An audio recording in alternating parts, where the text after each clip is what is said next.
రెండు వచనాలను చదువుకుని మన పాఠ భాగంలోకి వెళదాం.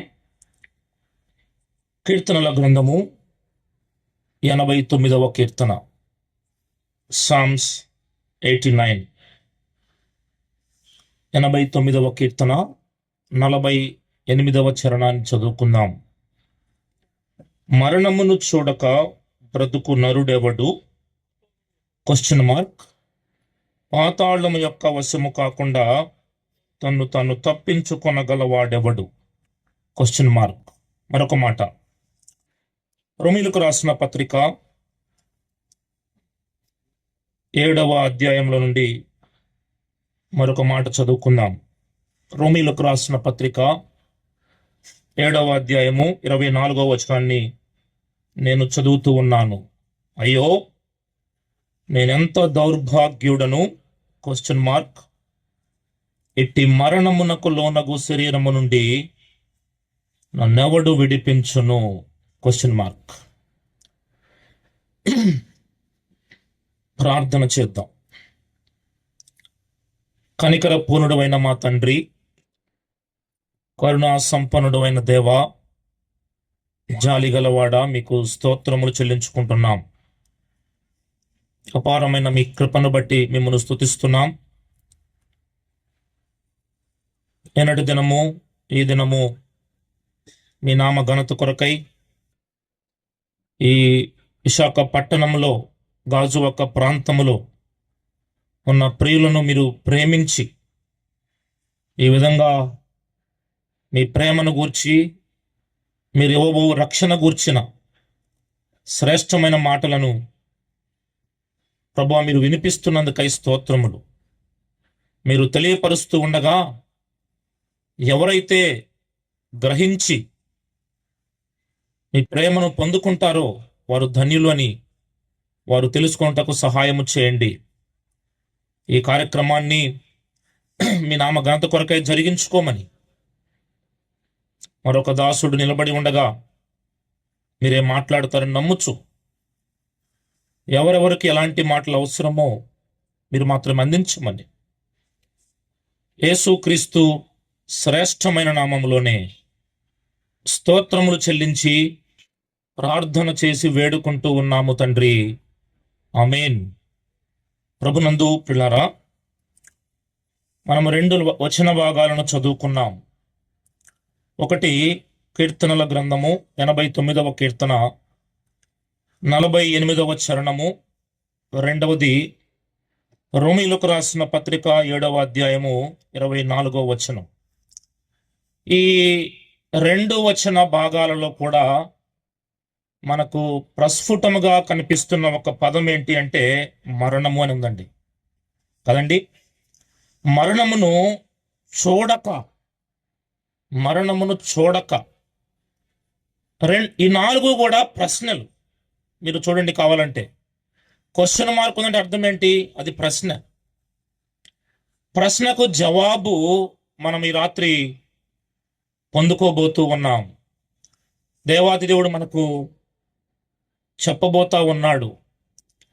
అటు జవాబును మనము శ్రద్ధగా వినటానికి, పొందుకోవటానికి ఆసక్తి కలిగి కూర్చుందాం. ప్రభునందు ప్రియమైన సహోదరి సహోదరులారా, పరిశుద్ధ గ్రంథంలో రాయబడిన ప్రతి మాట కూడా సత్యం. సత్యము ఏ ఊర్లో అయినా సత్యం ఒకటే. మా ఊరికి వచ్చినా సత్యం అదే, ఇంకెక్కడికి వెళ్ళినా సత్యం అదే. మీకు అర్థం కావడం కోసం ఒక మాట చెప్తాను ఇక్కడ నేను. 10 పదులు 100 కదండి. 10 పదులు 100. మీరు మా ఊరికి వచ్చి అడిగినా 10 పదులు ఎంత అంటారు? 100. మీరు అమెరికాకి వెళ్ళి అడిగినా 10 పదులు ఏమంటారు? 100. దీన్ని ఏమంటారు? యూనివర్సల్ ట్రూత్ అంటారు. సత్యం ఇది, సత్యం. సత్యమును ఎందరో కప్పిపుచ్చుదామని చూశారు, కానీ సత్యం ఎక్కడ కూడా అలా జరగలేదు. సత్యమును కొంతమంది కాల్చుదామనుకున్నారు. సత్యం కాల్చబడిద్దా అండి? కాల్చబడదు. సత్యమును అమ్మివేద్దామనుకున్నారు. సత్యం అమ్మబడిద్దా? నో. ఎప్పటికీ కాదు. సత్యము అది ఎక్కడైనా సత్యమే. కాకపోతే ఈ లోకంలో ఈ దినాలలో అసత్యము చాలా ప్రబలి ఉంటూ ఉండగా, సత్యదేవుడు, సత్యవర్తనుడైన దేవుడు తన సత్యమును మానవాళికి తెలియపరచడం కొరకై తన దాసులను పంపిస్తూ ఈ విధమైన దేవుని మాటలు వినిపించడానికి ఇష్టపడుతూ ఉన్నాడు. మనము సమాజంలో చూస్తూ ఉండగా ఎక్కడ చూసినా మరణం మరణం మరణం కదండి. మా ఊర్లో సమాధులు ఉన్నాయి. మీ ఊర్లో సమాధులు ఉన్నాయా? ఏ ఊర్లోనే సమాధులు ఉంటాయా? ప్రపంచంలో సమాధులు లేని ఊరు ఎక్కడన్నా ఉందండి? లేదు కదా. సమాధులు ఉన్నాయంటే అర్థం ఏంటి? మరణం ఉందనే కదా, చనిపోతున్న వారు ఉన్నారనే కదా. అలాగైతే ఈ రాత్రి పిల్లారా, ఈ మరణము మానవుని కబలించి వేస్తూ ఉంది. ఈ మరణము మానవుని భయపెడుతూ ఉంది.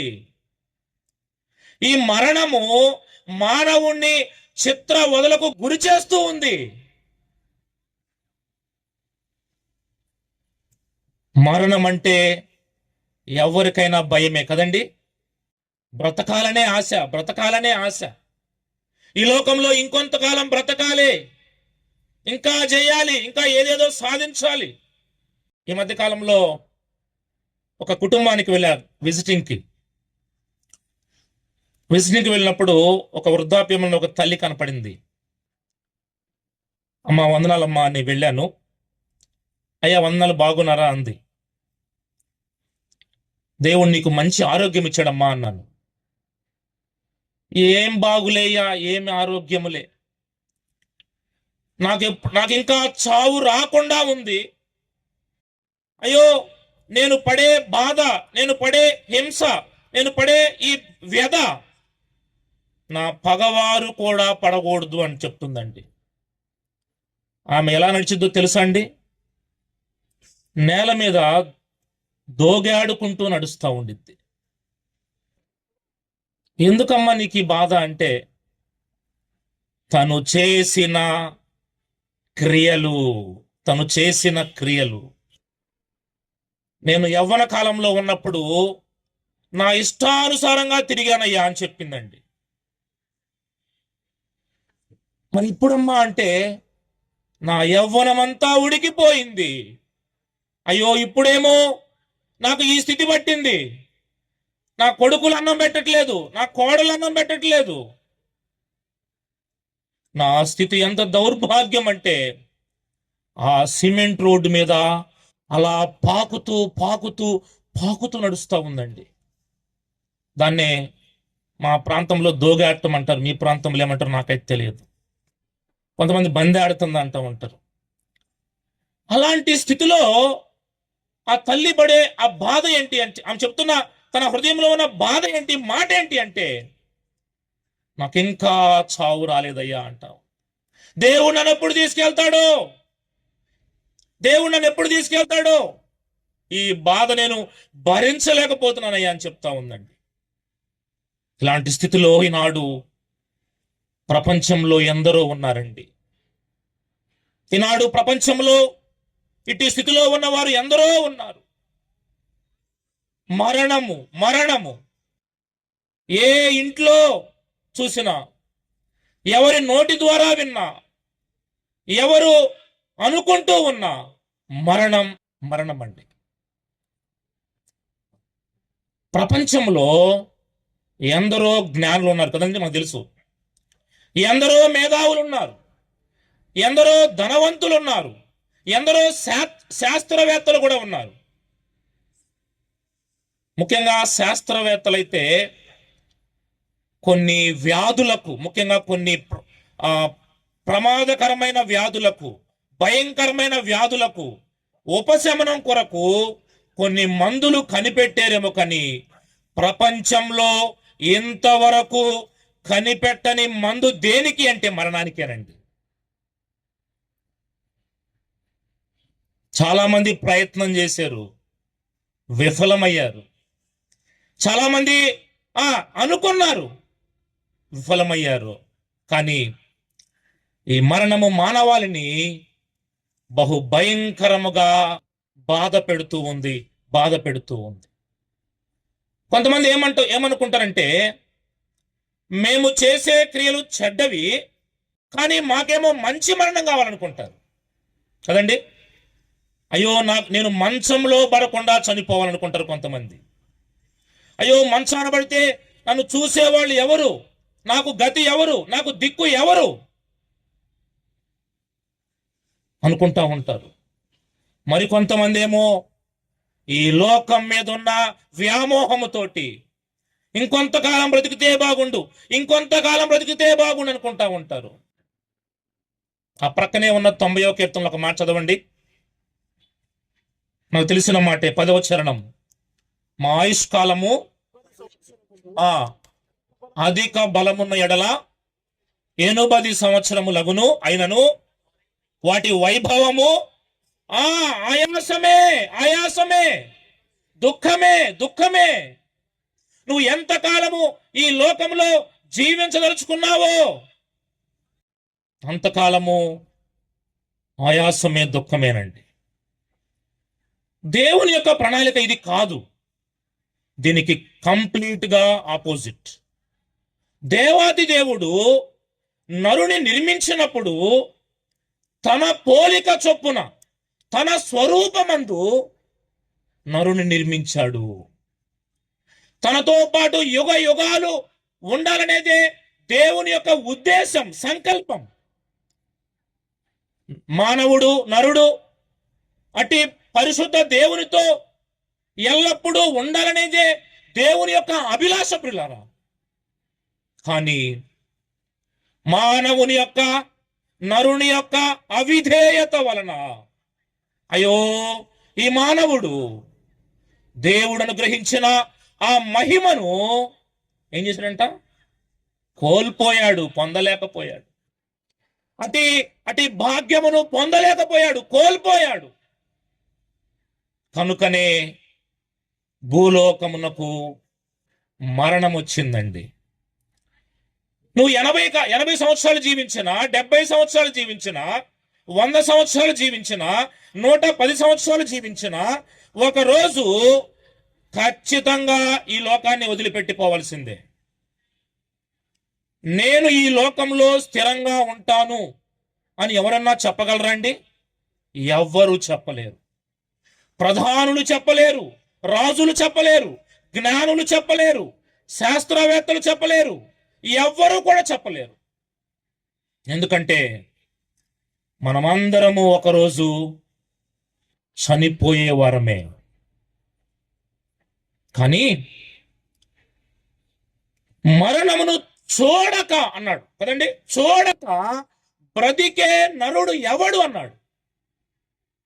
ఈ రాత్రి ఉన్నాడు. మరణమును చూడక బ్రతికే నరుడు ఉన్నాడు. పాతాళ వశము నుండి తాను తప్పించుకొన గలవాడు ఉన్నాడు. తప్పించేవాడున్నాడు, తప్పించుకొనగలిగిన వాడున్నాడు. ఆయన ఎవరో మనము కొద్ది నిమిషాలను జ్ఞాపకం చేసుకొని ముగించుకుందాం. పిల్లరా, ఈ మరణము భూలోకంలోకి ఏ విధంగా సంప్రాప్తించింది అంటే, నేను ఇప్పుడే జ్ఞాపకం చేశాను, ఒక మానవుని యొక్క అవిధేయత. ఒకసారి రోమీలకు రాసిన పత్రిక రండి, 6వ అధ్యాయం. మనందరికీ తెలిసిన మాటలే.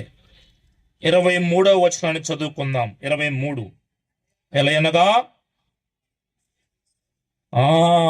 పాపము వలన వచ్చే జీతము మరణం అంటండి.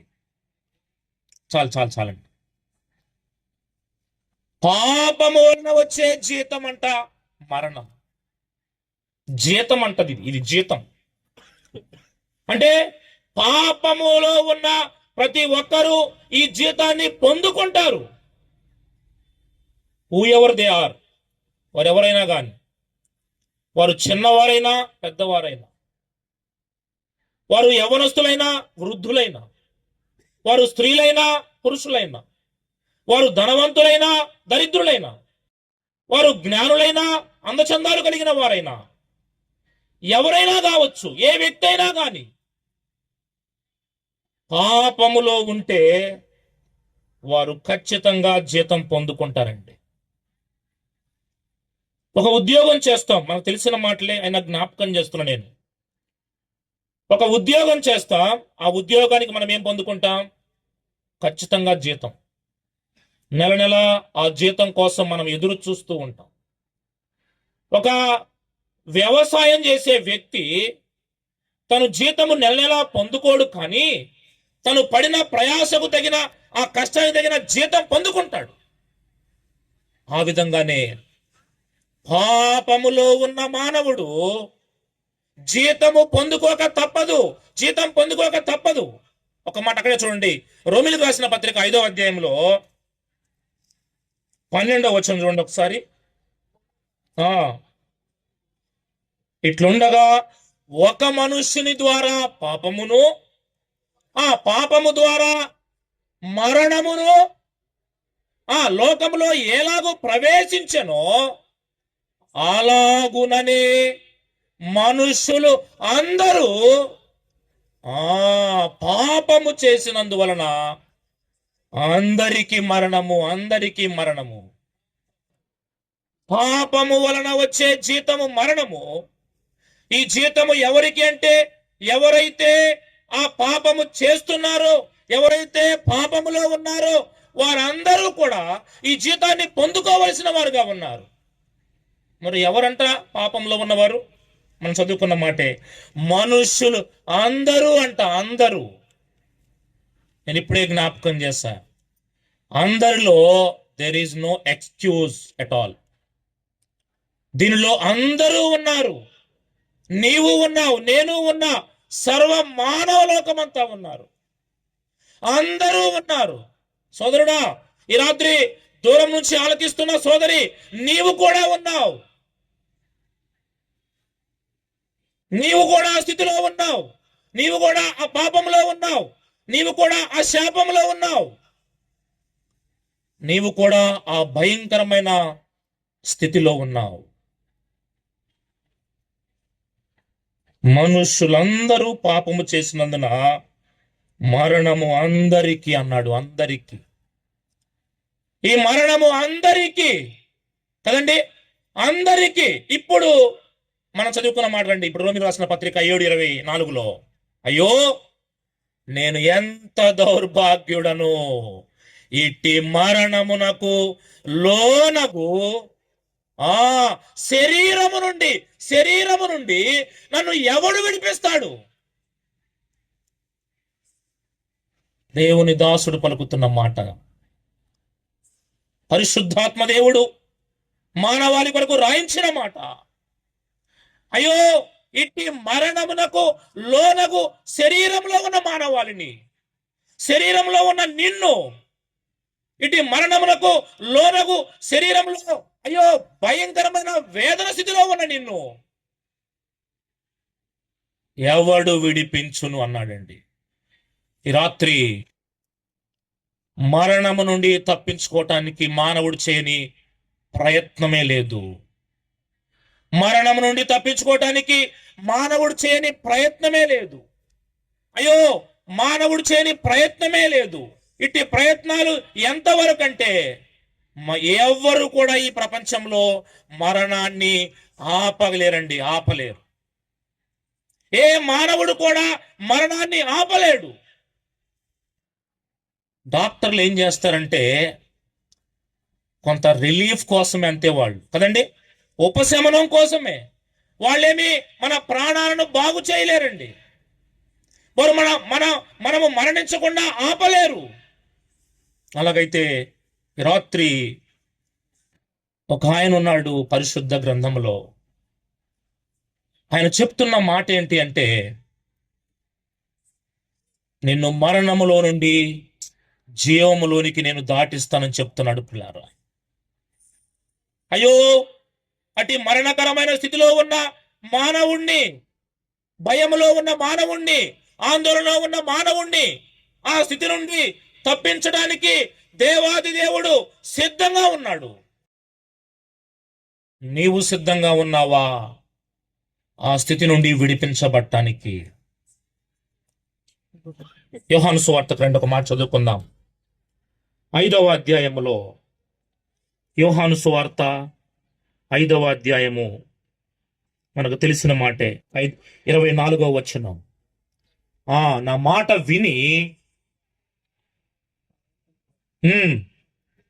నిత్య జీవము కలవాడు వాడు తీర్పులోనికి రాక మరణము నుండి జీవములోనికి. ఒక నిమిషం ఇక్కడ ఆగుదాం మనం. మరణము మానవునికి దేవునికి మధ్య ఎడబాటు పిల్లలు. మరణము దేహానికి ఆత్మకు మధ్య ఎడబాటు. ఈ దేహము అందుకనే దేవాది దేవుడు మానవుని యొక్క నాసికా రంధ్రములలో జీవవాయువును ఊదాడు. ఎప్పుడైతే ఈ జీవవాయువు పోతుందో ఆ వ్యక్తిని మనం ఏమంటాం? శవం అంటాం. అతను ఎంత ధనవంతుడైనా కావచ్చు కదా, ఎంత జ్ఞాని అయినా కావచ్చు, మన ఇంట్లో అంతే పెట్టుకుంటామా? పెట్టుకోమండి. అప్పటి వరకు బ్రతికి ఉన్నవాడు ఎప్పుడైతే ఆ ఊపిరి పోయిందో, జీవవాయువు పోయిందో, దేవాది దేవుడు మానవుని యొక్క నాసికా రంధ్రాలలో వదిలిన లేదంటే ఇచ్చిన ఆ వాయువు పోయిందో, ఊదిన వాయువు, అయ్యో ఆ వ్యక్తి అంతవరకు మానవుడు చనిపోయిన తర్వాత లేదంటే ఆ ఊపిరి పోయిన తర్వాత శవం అండి. చూడండి, ఎంత ఒక సెకండే తేడా కదండి. ఊపిరి ఉంది, ఊపిరి పోయింది. మానవుడు లేదంటే బ్రతికి ఉన్నవాడు సజీవుడు, ఇక్కడ శవం. చూడండి మానవుని యొక్క స్థితి చూడండి పిల్లారా. చాలా మంది వారికి ఉన్న వాటిని బట్టి అతిశయపడతా ఉంటారు. కానీ ప్రభు అంటా ఉన్నాడు, లిజన్ మై వర్డ్, నా మాట విని రాత్రి. అయ్యో ఎంతకాలం ఇంకా వినకుండా అలానే నిర్లక్ష్యం చేస్తావు? Try to listen my word, నా మాట వినడానికి ప్రయత్నం చేయి రాత్రి. నువ్వు నా మాట వింటే మరణములో నుండి జీవములోనికి నేను నిన్ను దాటిస్తానంటా ఉన్నాడు. ఈ మరణము శారీరకమైన మరణము కదండి, ఒక మరణం. భౌతిక మరణం, ఫిజికల్ డెత్ అంటాం. ఈ మరణము అందరికీ కదండి, తల్లి గర్భములో నుండి ఈ భూలోకములో జన్మించిన ప్రతి ఒక్కరికి. అందుకని పుట్టుట ఎందుకంట? గిట్టుట కొరకే. పుట్టిన ప్రతి ఒక్కరూ లేదంటే ఈ లోకంలో జన్మించిన ప్రతి ఒక్కరూ మరణించక తప్పదు. ఇది దేహ సంబంధం లేదంటే భౌతిక మరణం అండి. ఈ భౌతిక మరణము అందరికీ కదా, దెర్ ఇస్ నో ఎక్స్క్యూజ్. నువ్వు దేవుని సేవకుడువైనా లేదంటే సంఘంలో పెద్దవైనా లేదంటే సువార్త ప్రకటించేవారైనా ఇంకా ఎవరైనా కానీ, సామాన్యులు మొదలుకొని సామంతుల వరకు అందరికీ మరణము అందరికీ సంప్రాప్తం అన్నాడు. అందుకనే కానీ మరణములో నుండి జీవములోకి ఎలా దాటించబోతున్నాడు ప్రభు అంటే ఆయన మాట వింటే. ఏంటి ఆయన మాట అంటే మనకు తెలిసిన మాటే. ఒక మాట చదువుకుందాం. యోహాను సువార్త 8వ అధ్యాయం, ఇక్కడే 8వ అధ్యాయంలోనే 8వ అధ్యాయం 51వ వచనం చూడండి. 51వ వచనం, ఒకడు నా మాట గైకొనిన ఎడల వాడెన్నడును మరణము పొందడు. కింద ఫుట్ నోట్లో చూడమ్మా, 3 అనేసి అక్కడ ఏముందంటే మరణము చూడడు అని ఉందండి. ఆయన మాట గైకొనాలి, ఆయన మాట వినాలి, ఆయన మాటకు లోబడాలి. ఏంటి ఆయన మాట అంటే నా యందు విశ్వాసం ఉంచు అన్నాడు ప్రభు కదా. నా యందు విశ్వాసం ఉంచు. అయ్యో నన్ను నీ ప్రభువుగా నీ రక్షకునిగా అంగీకరించు. అప్పుడు నువ్వు మరణము నుండి జీవములోకి దాటబడుతూ. నా యందు విశ్వాసం ఉంచు. అయ్యో నీ పాప స్థితి, నీ భయంకరమైన స్థితి, నీ రోత జీవితం, నీ కంపు కొడుతున్న జీవితం, నీ మలినమైన జీవితం, అయ్యో తొలగించుకో అన్నాడు దేవుడు. ఎట్టి మరణమునకు లోనగు శరీరము నుండి ఆయన విడిపించటానికి సిద్ధంగా ఉన్నాడు. పాపములో ఉన్న మానవుడు దేవుని ఆజ్ఞ అతిక్రమము ద్వారా పాపము పొందుకున్న మానవుడు పాపము ద్వారా వచ్చే జీతము పొందుకుంటూ ఉండగా మరణములో నుండి మానవుణ్ణి విడిపించడానికి దేవాతి దేవుడు మరణించాడు. పిల్లగా కొలసీ పత్రికలో ఒక మాట ఉందండి, ఆయన మరణాన్ని అనుభవించాడు. He experienced the taste of death. మరణమును అనుభవించిన వాడే మరణము గురించి చెప్పగలడండి. ఒకసారి రండి హెబ్రీ పత్రిక రండి ఒకసారి. అక్కడ చాలా శ్రేష్టమైన సంగతి, ఒక మంచి శ్రేష్టమైన మాట అక్కడ చెప్పాడు. 2వ అధ్యాయంలో మనందరికీ తెలిసిన మాటలే 15వ వచనం, లేదంటే 14-15. కాబట్టి రక్త మాంసములు గలవారైనందున ఆ ప్రకారమే మరణము యొక్క బలము గలవారిని. ఇక్కడ ఒక నిమిషం ఆగుదాం బ్రదర్. మరణము యొక్క బలము గలవాడు ఎవరంట? మరణం యొక్క బలం గలవాడు ఈ లోకంలో మానవాళిని మరణానికి తీసుకెళ్తున్న వాడు అపవాది, మరణం యొక్క బలము కలిగిన వాడు. అందుకేనండి ఆ బలమును యేసు ప్రభు వారు ఏం చేశాడంటే ఓడించాడు కదండి. ఓడించే శక్తి మనకు లేదు, కానీ ముందు ప్రభువారు ఓడించాడు, తర్వాత మనం ఓడించబోతున్నాం. చదువుకుందాం మాట చూడండి. మరణము యొక్క బలము గలవారిని అనగా అపవాదికి మరణము యొక్క బలముంది. అయ్యో మరణము యొక్క బలం ఈ లోకంలో సోదరుడా సోదరి, ఏ వ్యక్తి కూడా ఈ మరణము యొక్క బలము గలవాని నుండి తప్పించుకోలేడు, ఏ వ్యక్తి కూడా. అందుకనే మనం చూస్తూ ఉన్నాం, మనతో పాటు మొన్నటి వరకు ఉన్న మన ప్రియులేరి కదండి, మన పొరుగు వారేరి, మన పితరులేరి, ఎక్కడి నుంచో ఎప్పటి వరకు. ఒకసారి మనము మన వంశావళిని చూసుకున్నట్లయితే ఎవరైనా ఇంతవరకు బ్రతికున్నారా అంటే నో, అందరూ మరణించారు పిల్లారా. అంటే మరణము యొక్క బలము గలవాని ఆధీనంలో వాళ్ళు ఉన్నారు. కానీ అక్కడ పరిశుద్ధాత్మదేవుడు ఒక మాట రాయించాడు, మరణము యొక్క బలము గలవారిని అనగా అపవాదిని. ఇప్పుడు చూడండి, మరణము ద్వారానే గెలవాలండి. ఇది చాలా శ్రేష్టమైన మాట. అందుకనే ఆయన మరణాన్ని రుచి చూచాడు, ఆయన మరణాన్ని అనుభవించాడు. మీకు అర్థం కావడం కోసం ఒక మాట జ్ఞాపకం చేస్తే, ఇక్కడ మంచి కూర వండాం, దాని రుచి మనం ఇంకా చూడలే, ఎలా ఉందో, ఉప్పు ఎలా ఉందో, ఇంకా మిగిలిన అన్ని సమపాళ్ళల్లో ఉండేయో లేదో అని చూడలే. ఇప్పుడు మనం ఏం చేయాలి? చూస్తేనే అర్థమయ్యేది.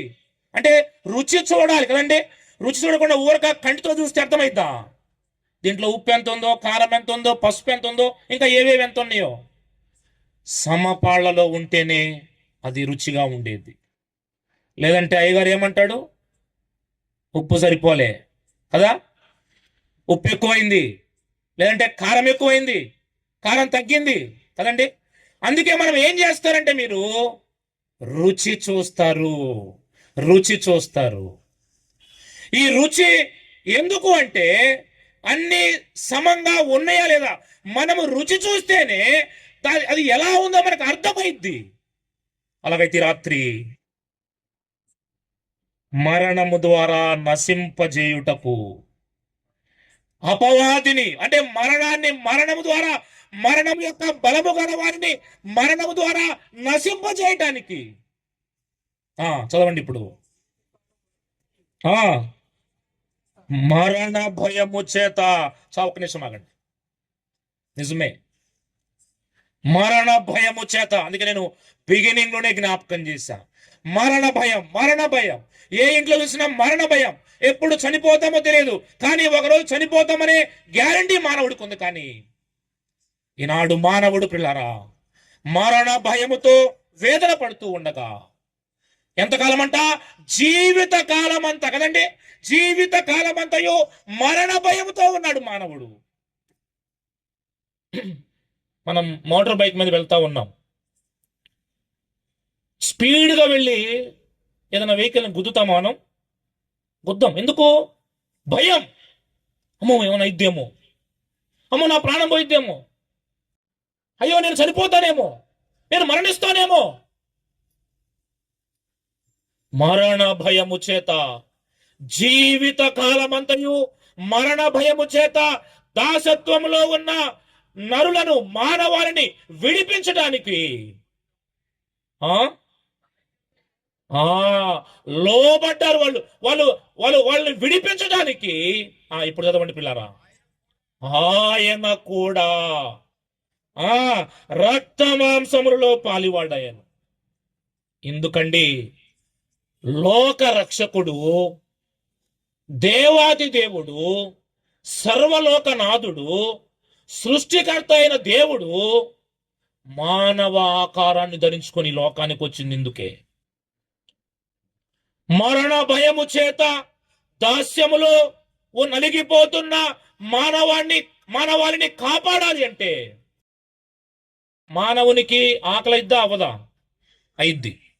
మానవునికి మరణం ఉందా? ఉంది. ఇప్పుడు ఈ మరణాన్ని ఓడించాలంటే మరణించక తప్పదు. ఇది చట్టం. రాజ్యాంగంలో, భారతదేశంలో ఉన్న రాజ్యాంగానికి ఎంత విలువ ఇస్తారో దేశ ప్రజలు. దేవుని చట్టం ఇది.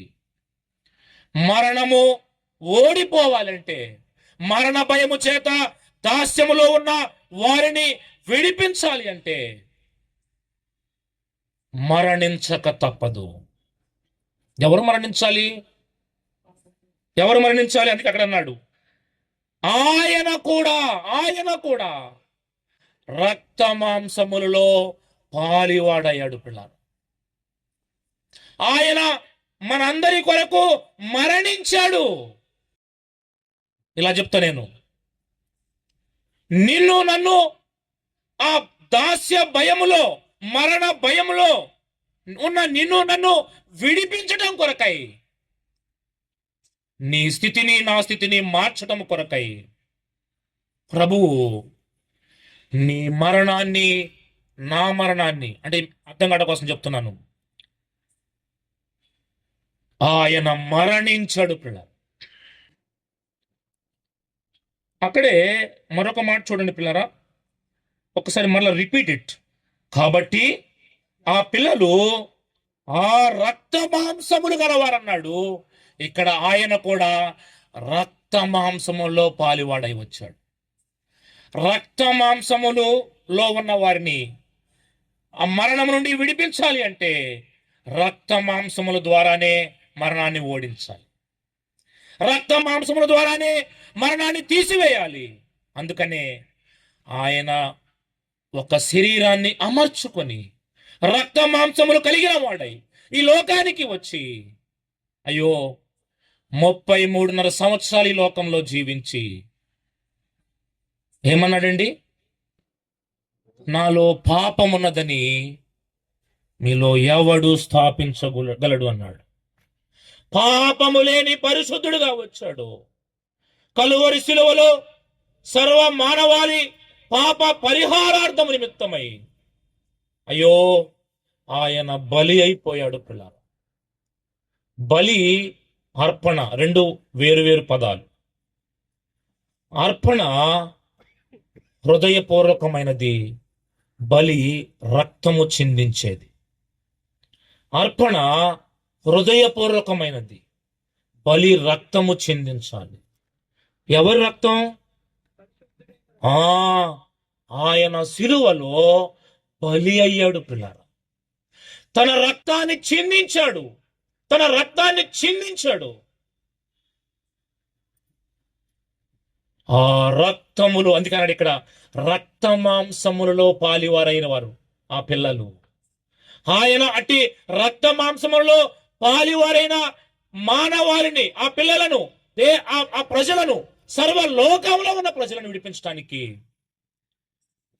తన అమూల్యమైన రక్తాన్ని కలువరి శిలువలో ధారగా పోసాడండి. ఆయన చిత్రవధ చేయబడ్డాడు. ఇంకా చెప్తా, ఈ విధంగా చెప్తాను. వధకు తేబడు గొర్రె పిల్ల ఎలాగైతే మౌనంగా ఉండిద్దో మౌనముగా ఉన్నాడు, నోరు తెరవలేదు. అయ్యో, పొంతి పిలాతు అధికారి, ఈ నీతిమంతుని యొక్క రక్తమును గూర్చి నేను నిరపరాధిని అని చెప్పి చేతులు కలుపుకున్నాడు. అప్పుడు అక్కడున్న ప్రజలు అన్నారు, ఈయన రక్తము మా మీదను మా పిల్లల మీదను ఉండును గాక అని. రండి ఈ రాత్రి పిల్లరా, ఆ నీతిమంతుడైన దేవుడు, ఆ నిర్దోషి అయిన దేవుడు, ఆ నిష్కల్మషుడైన దేవుడు, అయ్యో ఏ పాపమెరుగని పావనమూర్తి అయిన దేవుడు నిన్ను నన్ను ప్రేమించి నువ్వు మరణం చెందడం ఆయనకి ఇష్టం లేదు కనుక నీ కొరకు నా కొరకు కలువరి శిలువలో ఆయన మరణించాడండి. కొరింథీయులకు రాసిన మొదటి పత్రిక రండి. కొరింథీయులకు రాసిన మొదటి పత్రిక 15వ అధ్యాయం, చాప్టర్ 15 verse 55 and 56. ఓ మరణమా నీ విజయం ఎక్కడా? ఓ మరణమా, మరణపు ముళ్ళు, మరణానికున్న ముళ్ళు పాపం అండి. ఇప్పుడు మరణాన్ని ఓడించాడు, మరణానికి సవాలు చేస్తున్నాడు. ఏమంటా ఉన్నాడండి? ఓ మరణమా, వేర్ ఈజ్ యువర్ విక్టరీ? నీ విజయం ఎక్కడా? ప్రపంచంలో ఎందరో రాజులను ఓడించావు, ఎందరో జ్ఞానులను ఓడించావు, ఎందరో యవనస్తులను ఓడించావు, ఎందరో పసిపిల్లలను ఓడించావు, ఎందరినో ఓడించావు. ప్రపంచంలో అందరూ నీకు దాసులు, నీకు బానిసలు, కానీ నన్ను ఓడించలేకపోయావు. నా ముందు ఓడిపోయావు. నువ్వు విజయం, నీకు విజయం లేదు. నేను విజయశీలుడుగా తిరిగి లేచానంటున్నాడు ప్రభు. పిల్లరా, ఈ రాత్రి మరణాన్ని ఓడించాడు, కలువరి శిలువలో తన ప్రాణం పెట్టాడు, సమాధి చేయబడ్డాడు. 3వ రోజున సమాధిలో నుండి తిరిగి లేచి, పునరుద్ధానునిగా తిరిగి లేచి, ఆయన ముందుగానే ప్రవక్తల నోట ద్వారా పలికించిన మాట నెరవేర్చాడు. నేను చనిపోతానన్నాడు, చనిపోయాడు. నేను రాత్రి కూడా జ్ఞాపకం చేశాను. నేను సమాధి చేయబడతానన్నాడు, సమాధి చేయబడ్డాడు. 3వ దినమున నేను తిరిగి అన్నాడు, తిరిగి లేచాడు. పిల్లలు,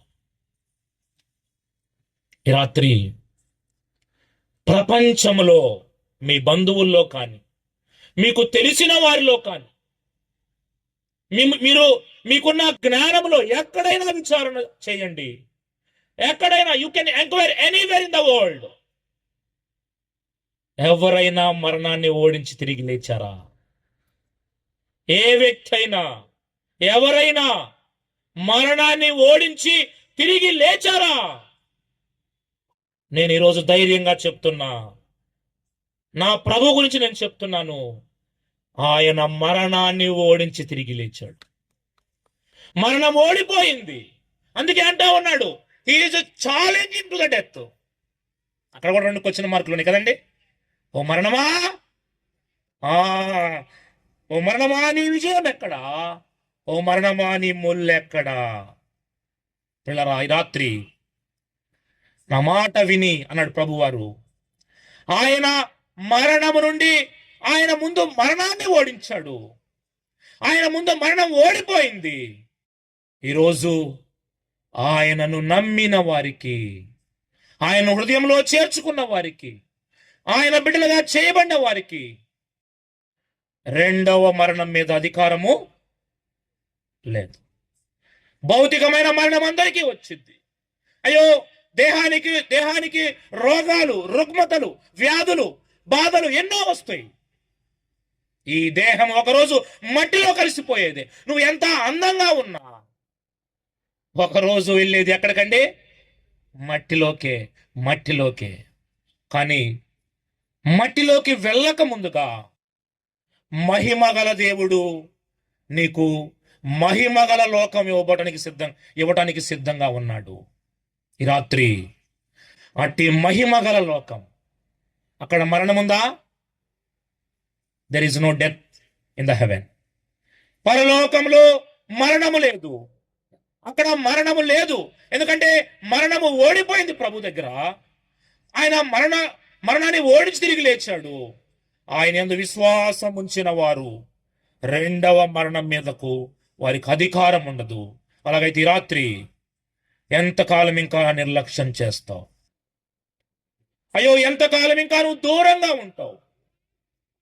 మరణాన్ని ఓడించి విజయశీలుడుగా తిరిగి లేచిన ప్రభు నిన్ను పిలుస్తా ఉన్నాడు. నా యొద్దకు రా, నీకు మరణం మీద జయమిస్తానంటా ఉన్నాడు. ఒకే ఒక మాట చదవండి, ఐ విల్ క్లోజ్ ఇట్.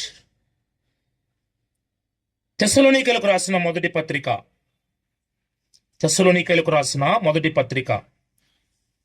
5వ అధ్యాయం. ప్రభు నా హృదయంలో ఇస్తున్న తలంపులు ఇవి, నేను ఎక్కడ రాసుకోలేదండి. 5వ అధ్యాయము 9వ వచనాన్ని చదువుకుందాం. 5:9.